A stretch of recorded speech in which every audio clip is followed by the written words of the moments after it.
Hi guys, today's video ay ang lulutuin ko nga ngayong agahan or almusal ay ito ngang kalabasa. Pwedeng-pwede nga natin to isama sa ating pagbabawas ng timbang or pagdadayet.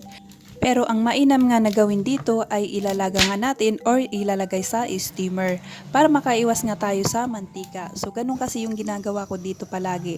Una, nilalaga ko nga muna siya. Kapag medyo malapit na siya maluto ay saka ko nilalagay sa steamer para hindi siya mababad sa tubig. So kung gusto nyo rin ng ganito ay pwede nyo yan lagyan ng konting asin at konting paminta. Pero ako hindi ko na siya nilalagyan kasi mas gusto ko yung natural lasa niya na medyo manamis-tamis. Ayan, so kung mapapansin nyo, nailipat ko na nga siya sa streamer at luto na nga rin ito. Pagkatapos ay nilagay ko na nga sila sa isang plato, lahat ng mga kakainin ko. Ayan, kung mapapansin nyo, meron tayong konting kanin at yan ngang vegetable na kalabasa at prutas. Tapos meron din tayong isang pirasong itlog. So sa itlog, isa lang talaga yung kaya kong ubusin kapag kaganyan na meron mga kasamang gulay.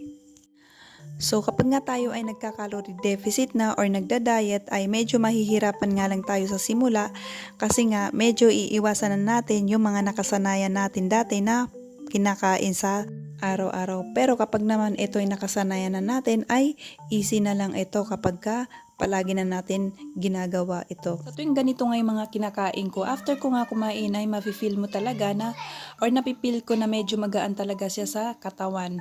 Hindi kagaya ng mga nakasanayan natin na parang pakiramdam mo ay mabigat yung katawan mo. Pero yung ganito ay hindi. Kaya talagang mararamdaman mo or mafe-feel mo talaga na meron nagbabago sa katawan mo. So kung isa ka sa nagbabawas ng timbang ay subukan mo nga yung mga ganitong klase ng pagkain. And then sa tanghalian naman ay ang kasalukuyan ko nga na niluluto ay ito nga ulo ng salmon or yung king salmon. Isa rin ito sa pinaka the best na isama sa ating pagdadayet, ito nga ang king salmon dahil napakayaman nito sa protein. Hindi ko na nga naipakita sa inyo yung preparation kaya maya maya ay naluto na nga rin at ayan kumuha na nga rin ako.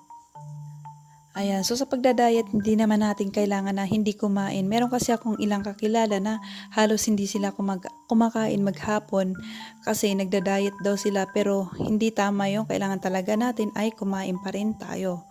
Kaya nga lang maging maingat lang tayo sa ating mga kinakain at bantayan natin maigi kung ano nga ba yung mga kinakain natin. So ayan, nasando ko na nga, meron na rin tayo diyang kanin at meron tayong prutas na ubas. So ayan.